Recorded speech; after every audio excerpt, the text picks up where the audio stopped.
Dans cet exercice, on va commencer par déterminer un élément à partir de sa structure électronique.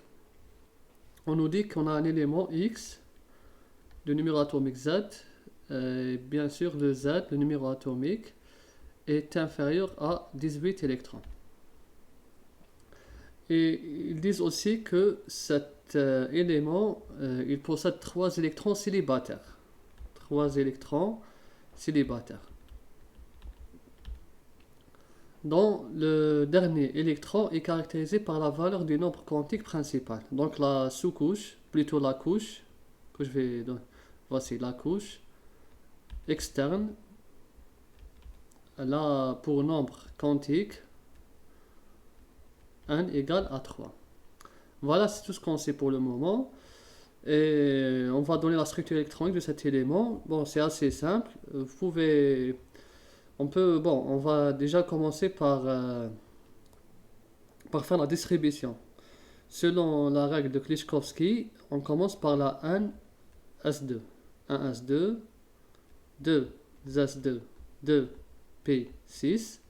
Ensuite, 3. Donc on est arrivé à la couche externe. 3S2 et 3P. Bon, là, pourquoi j'ai mis 2? C'est clair. Selon le principe d'exclusion, la S, le nombre d'électrons, elle comporte 1 ou bien 2, pas plus. C'est interdit de 2 électrons, c'est le maximum dans une orbitale. On ne peut pas avoir 3 électrons dans une orbitale. La sous-couche P, elle peut contenir jusqu'à 6. Et là, on nous dit 3 électrons célibataires. On peut faire les cases quantiques. Là, c'est la 3S2, regardez. Et la 3P3. 1, 2, 3. Selon la règle de Hund. Là. C'est-à-dire occuper le maximum de cases. Donc voilà notre élément. C'est la seule structure qui peut répondre à cet élément X. Donc le voici notre élément. Il a cette couche externe. Si vous vous rappelez le diagramme de la dernière fois, le voici. Le Z, l'élément chimique, il a un Z inférieur à 18.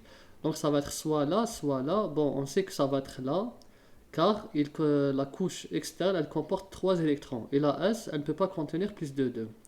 Donc ça va être de ce type, NSX et NPY. Donc les deux chemins mènent vers le même résultat. C'est juste une déduction. Bon, là voici la structure électronique de l'élément. C'est ici X, Z. Et bien sûr, maintenant on sait combien le numéro Z. On sait combien là c'est 8, 10, 12, 15. Donc là c'est 15. Notre élément, il comporte 15 électrons. Combien d'électrons de type S, P et D?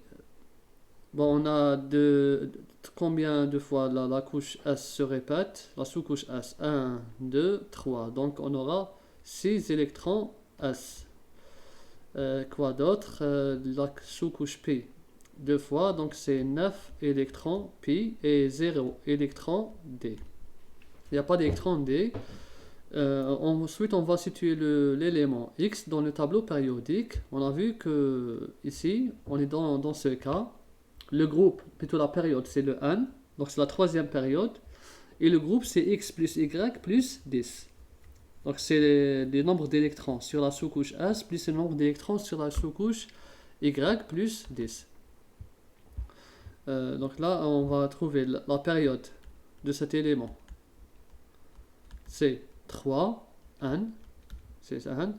Et le groupe, quand je dis le groupe, c'est la nomenclature moderne, selon l'IPAC. Le groupe, c'est la colonne. Quand vous dites le groupe ou la colonne, c'est la même chose. Quand vous pouvez mentionner le groupe. Le groupe, c'est le groupe, par exemple, 1A, d'accord, ou bien de 5, comme ça, 5B. Là, c'est l'ancienne nomenclature. Donc, je préfère travailler avec la nouvelle nomenclature. Quand on parle de groupe, on parle de colonne. La colonne, c'est X plus Y. Là, voici, c'est X plus Y plus 10. Donc 2 plus 3, 5 plus 10, ça donne 15. Donc cet élément, on va le retrouver dans la troisième période dans la troisième période et la 15e colonne du tableau périodique. Vous pouvez vérifier. Bon, on va vérifier ici. Bon, pas là. Le voici. On a dit que c'est la troisième période. C'est ici. Voici troisième période. Et le groupe 15. Le voici.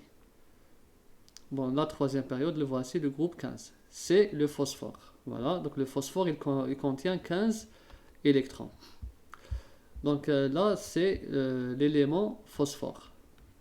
15. Le voici.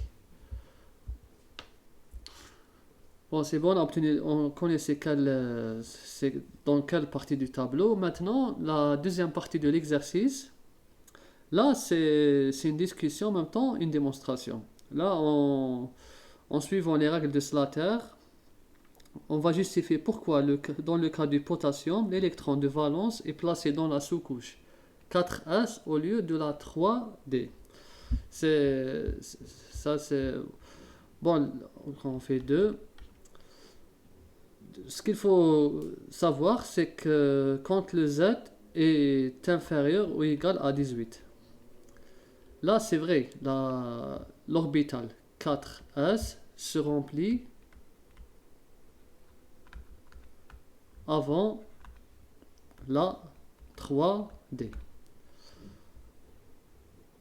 On va parler de ça. Quand Z est inférieur ou égal à 18, bon, on va dire jusqu'à 20. Jusqu'à 20. Jusqu'à 20 de préférence. Après, on va expliquer pourquoi. Bon, là, c'est le potassium. Le potassium, c'est le cas 19. Le cas 19, on va juste vérifier. Le voici le potassium. C'est cas 19.